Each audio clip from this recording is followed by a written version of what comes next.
Bom, meu nome é Andy e eu vou apresentar agora sobre análise de dados de RNA-seq em larga escala, aplicado ao estudo subtipo de câncer de mama. O meu professor orientador é o professor Francisco José Lopes e a minha orientadora é a professora Tereza Calicari, e eu faço parte do grupo de Biologia de Desenvolvimento do Sistema Dinâmico do NUPEX-Rio. Bom, eu gostaria primeiramente de estar apresentando aqui os índices no mundo em relação ao câncer de mama. Esse gráfico aqui foi retirado do WHO, que é World Health Organization. A gente vê pela barra azul que o câncer de mama é mais incidente e também é a quinta causa também de mortalidade no mundo, olhando aqui pela barra vermelha. O índice no Brasil, né, de acordo com o Instituto do INCA, né, existe a incidência, teve de incidência em 2009, a taxa de 16,4%, né, que é equiparado a mais de 18 mil casos de óbito.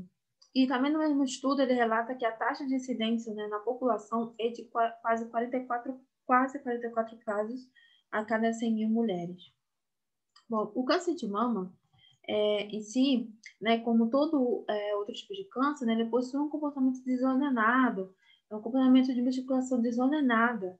Então, no entanto, o próprio câncer de mama, né, é uma doença que pode evoluir de diferentes formas. Né? Por exemplo, alguns tipos, né, têm desenvolvimento rápido, desenvolve assim de maneira lenta, e então esses comportamentos distintos, né, se devem à característica, né, própria de cada tumor. Então, com isso, né, a câncer de mama, né, classificado tem uma característica muito heterogênea, né, pois os tumores, né, com o mesmo tipo histológico, às vezes com o mesmo grau de diferenciação, até mesmo possuem a mesma taxa de proliferação, possuem perfis genéticos muito diferentes.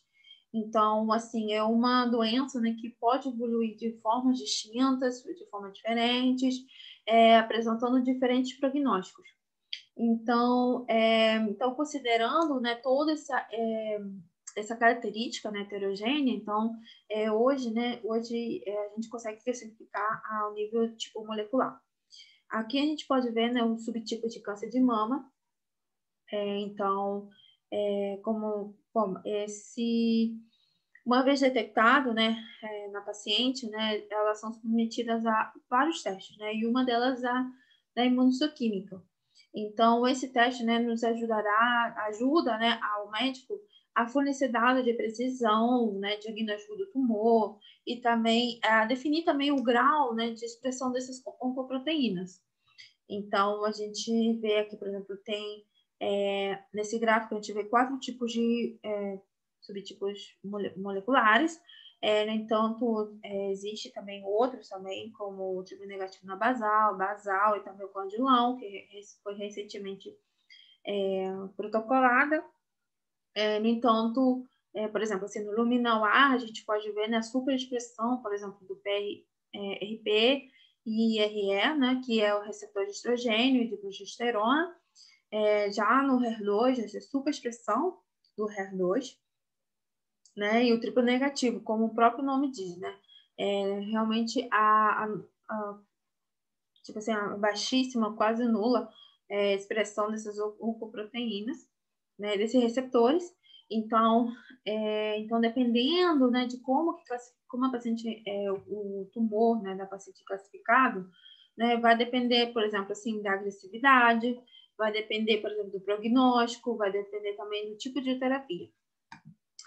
Bom, a gente sabe, né, hoje em dia, a gente já sabe que existe, né, a gente sabe que a expressão gênica, né, pode ser medida com uma série de métodos, né? Então, sendo assim, com o avanço da tecnologia,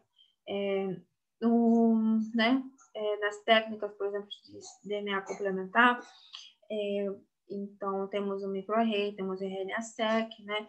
Ele não tem, por exemplo, permitido, né, correlacionar perfis de expressão gênica do subtipo de câncer de mama com a evolução clínica dos pacientes. Então, estudando melhor a expressão gênica, né, a gente consegue obter, por exemplo, os fatores de crescimento, a gente consegue obter, por exemplo, a predição da metástase e também saber por que às vezes uma paciente tem uma resistência a um tipo de terapia, por exemplo. Então, o RENASEC, né, ele é considerado um padrão ouro, né, para um melhor entendimento e prognóstico nos pacientes de câncer de mama. Então, o RENASEC, né, utiliza o sequenciamento de nova geração na análise de transcriptomas, nos ajuda a catalogar todos os transcritos identificados, determinar a estrutura transcricional dos genes e possui uma vantagem, né, em relação a microarray, que é a capacidade de identificar novas sequências de RNA e variantes distais. Bom, aqui a gente vê, né, um sistema que eu estou estudando, né, que esse sistema foi retirado do A-Positive Feedback Loop by Stable, sabe, Activate Fibroblastos, e a gente consegue ver, por exemplo, dois mecanismos, né, em Normal Condition e Pathology Condition, tá? Então, por exemplo, o artigo ele explica, né, um loop, a existência de um loop com um mecanismo de tumor on-off. Então, por exemplo, on, se existe, né, a existência, né, algum nível de estimulação, e off quando não existe uma retirada de um estímulo, por exemplo. Então, por exemplo, aqui a gente pode ver que, dependendo de como que está esse interruptor, ele pode desencadear, né, a proliferação dos fibroblastos, né, que de acordo com o estudo de interesse desse artigo.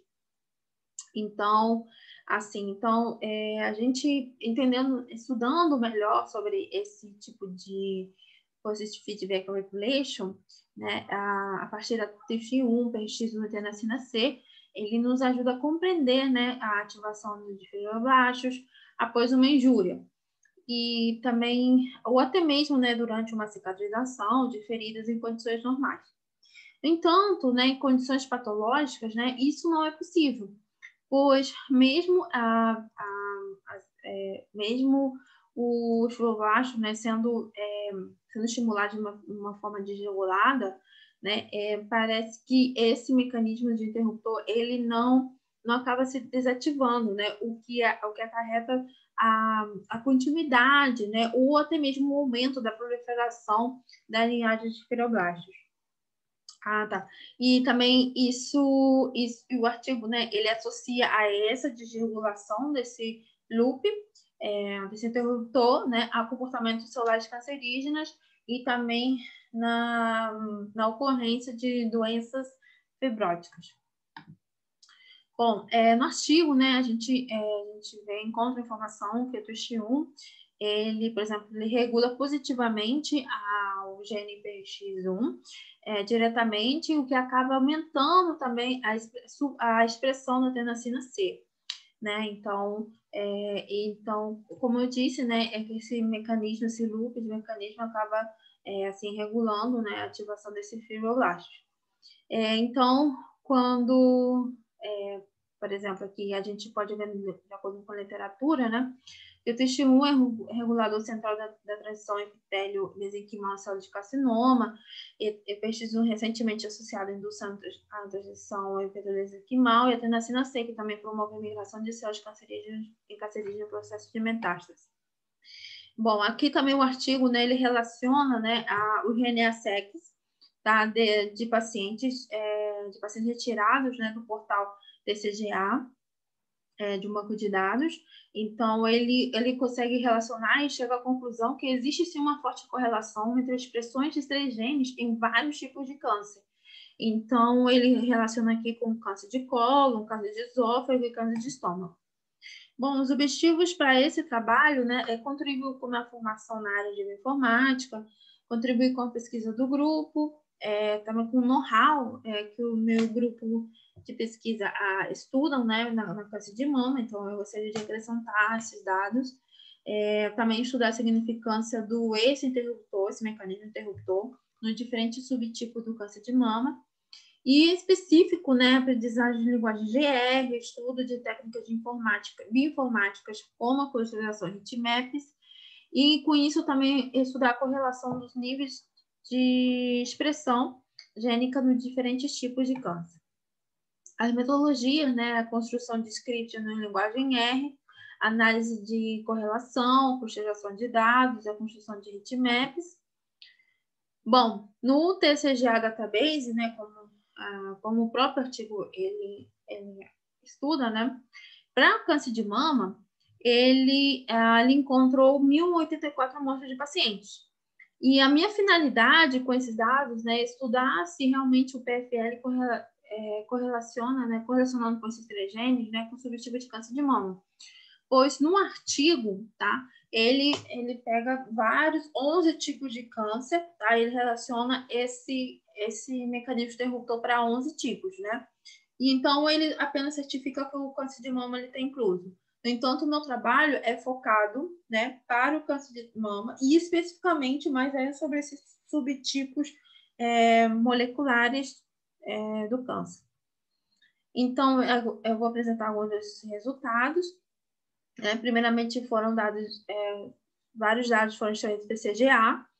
Então, a gente encontra aqui, por exemplo, uma tabela, né, mostrando o subtipo de câncer de mama TCGA, de 1.084 pacientes, né, de amostras de pacientes.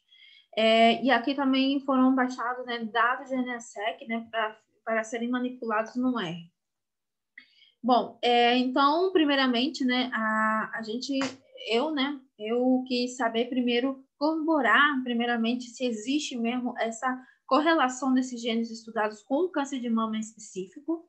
Então, a partir da plataforma online TCGA, eu manipulei os dados internamente e gerei 3 tipos de gráfico. Esse primeiro, o PRX1 e a TNC. Então, apesar por exemplo, dos níveis, né, de estatísticos serem baixos, né, a gente consegue incluir que existe sim uma significância, né, na correlação entre esses genes para o câncer de mama. A gente também vê da correlação do PX1 com o PX1 também. Essa escala aqui, esse gráfico aqui é construído a partir de escala logarítmica. Então, por exemplo, cada círculo azul é um sample, é uma amostra retirada do TCGA. E também a relação entre o X1 com a tenacina C, que também foram correlacionados, né? Então, a gente consegue, assim, por mais que eles sejam baixos, né, a gente consegue ver que realmente, né, existe realmente essa correlação desses 3 genes para o câncer de mama. Então, a gente consegue corroborar, assim, fortalecer a ideia do artigo, né? Em relação aos subtipos, né? Então, na plataforma, né, a gente não consegue, né, pelo menos eu não consegui fazer essa correlação desses 3 genes com subtipos. Então, para isso, estou estudando, aliás, já estudei sobre a cristalização de dados, que é uma forma, né, uma técnica muito utilizada na bioinformática para a gente agrupar em vários dados em clusters e determinar, né, quais são, por exemplo, quais dados, né, eu posso obter a partir dessa clusterização de dados. E com isso, né, eu vou manipular a programação em R, né, que é um software livre, tem bibliotecas amplamente gratuitas e livres também, e é um software muito utilizado na manipulação de dados, análise de estatísticas e, sobretudo, nos dará um resultado, né, de uma representação gráfica do que eu estou procurando. Então, esse é o gráfico que eu estou esperando, né? Por exemplo, a aplicação da biblioteca ggplot2 para geração do heatmap dentro do programação em R, né? Então, eu espero, né, que essa representação gráfica, né, do me auxilie, né, por exemplo, me ajudar a correlacionar esses genes que são estudados do artigo, né, e ver se realmente, né, qual mecanismos, aliás, como eu posso dizer, qual é mais importante esse PFL, né, é mais importante qual subtipo de câncer. Bom, a conclusão que eu cheguei Consegui corroborar, né, com a alteração do PFL, né, realmente é significante na regulação de células tumorais no câncer de mama, né? Então, eu consegui refazer o que o artigo fez, então, mas eu fiz em relação ao câncer de mama específico, né? Para entender melhor, e aí também consegui corroborar que a alteração do PFL é realmente significante ao câncer de mama. Bom, como eu disse, né, ainda falta em relação aos subtipos, então eu preciso, esses gráficos que foram gerados aqui no TCGA, na plataforma online, eu gostaria de estar repetindo, né, o mesmo dados RNA-seq que já foram baixados do banco de dados e fazer essa nova correlação em R, né? E também fazer essa mesma correlação dos dados da TCGA, no entanto, com subtipos de câncer de mama em R, né? Então, e obviamente, com isso, né, entender qual subtipo, né, esse mecanismo interruptor, né, é o mais significativo utilizando a representação gráfica do heatmap. Bom, é isso um pouco da bibliografia e muito obrigada.